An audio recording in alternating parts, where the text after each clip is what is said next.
As you can see, the Type 23 I'm modelling is HMS Kent. Type 23 frigates were started in the 1990s and continued building until the mid-2020s. HMS Kent was ordered in 1996, laid down in 1997, launched in 98, and commissioned in the year 2000. She spent much of her time in the Mediterranean, the Middle and the Far East. These are guided missile general purpose anti-submarine warships. They have a variety of tasks. Having built a succession of World War II destroyers and frigates, I wanted to have a model that is more recent. I like the lines of the Type 23 frigates. I chose HMS Kent, mainly because, of course, Kent is next door to us, or where I live in Sussex, and I was born in Kent, so I have an affiliation to that county. I started the model in late 2023, but I've been planning to build for several months before, mostly gathering information. This included plans, drawings and photos, particularly of HMS Kent, but also of other Type 23s, as well as electronic plans which I hold on my computer. I drew up my own general arrangements at the scale of 1 to 192, or 16 feet to the inch. It's a scale that I started donkeys years ago. I really should convert, of course, to 1/200, but like many things, you get used to working in a particular scale, and I intend to stick with it. As the model is to depict the vessel in or about the year 2020, the photos needed sorting, as the ship has undergone some repairs. In year 2004, she had a collision with HMS Argyle. Then she's had a couple of refits, first one in 2010 and the second in 2016. These made some changes to the external appearance. A good example would be the boat handling davits, which were the torpedo-style davits in the early days, and has since gone over to a quadrant type of davit.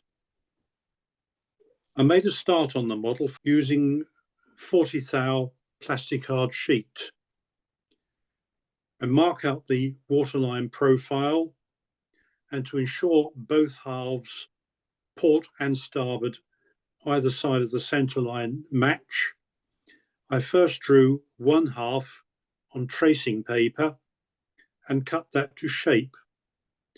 Then a simple matter of laying the sheet either side of the centre line and drawing round, and then cutting to those lines. It is not necessary to cut all the way through the plastic sheet. I use a fairly heavy-duty cutting knife to scribe the line. The plastic can then be snapped carefully along the line, and it parts nice and cleanly. Next, the hull profile at the centre line is marked out and cut very much in the same way. Remember, though, when you're doing the centre line profile, that you must deduct the depth of the waterline and the depth of the decks. Otherwise, your hull depth will be too much. The hull has a bow anchor to accommodate, and the hawse hole has to be drilled through and doublers added both sides. You can see on the photo between the centre line and the waterline, the doublers I've used for the bow anchor. The waterline is laid on a flat board, and weights hold it towards the fore and aft ends, and the centre line profile is fitted. The weights and square blocks are used to hold it upright whilst the glue dries. This fixes it to the base. The process will take a good day. Bulkhead positions are checked on the base and centre line, and the bulkheads are marked out and cut, all as before. That is to say, making sure both sides match each other. They are glued in position, and at the same time, doublers are glued in between both the base and the centerline profile. Starting at the midship and working fore and aft, I use 12 by 12 millimeter balsa strip cut to length between the bulkheads, glued in pairs, that is, one to port, one to starboard. I do not worry about cutting to shape at this stage, as you can see. Only when they are all in place and the glue dried do I start on shaping the hull profiles. I do the deck shears first so that the bottom layer of the deck can be glued in position. The deck is pre-cut to shape, all as I've described before. Then the hull sides can be shaped. In conjunction with this, there are a couple of places that need particular attention. One is the reduced but partly open lower deck at the stern. This has to be fully modelled before it is enclosed. The other is the recess at the bow for the starboard anchor. This has to be formed and the hawse hole drilled through. As you can see, I've modelled the stern lower deck. A lot of detail in there. Most of it just won't be visible, but it satisfies me to know that I've done it correctly. The hull, once satisfied that is to proper shape and finally sanded, is then plated. On this model, I thought I would try using 10 thou plastic card. Plates are cut to shape, work to curvature. Funnily enough, I found my fingers were the best tool for this. Each is glued in place. You must be sparing with the glue, or it will cause the plastic to bubble up and distort. The plating requires sanding and several coats of undercoat, with sanding between each coat before starting on top and finish coats.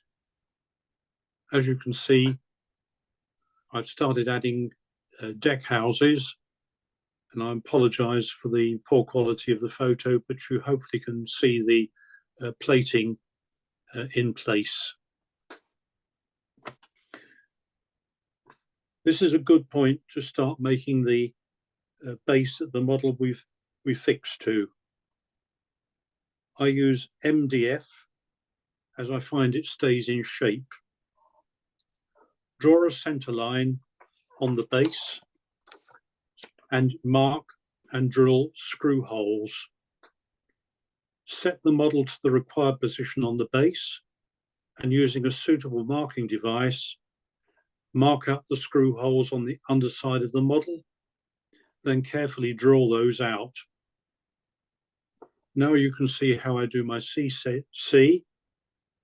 I wrap the model in cling film and screw it to the base. I make up a mix of fine plaster and apply to the base, making ripples and waves and ship wash to suit. Leave overnight, peel back the cling film and unscrew the model, and then carefully remove the cling film. Paint the C with undercoat. This both helps to fix the C, as it is only a very thin layer, and sharpen any defects that need attention. Set the base aside on a flat surface for a while, and then back to the model, and that completes the what I need to say for this session. Thank you very much.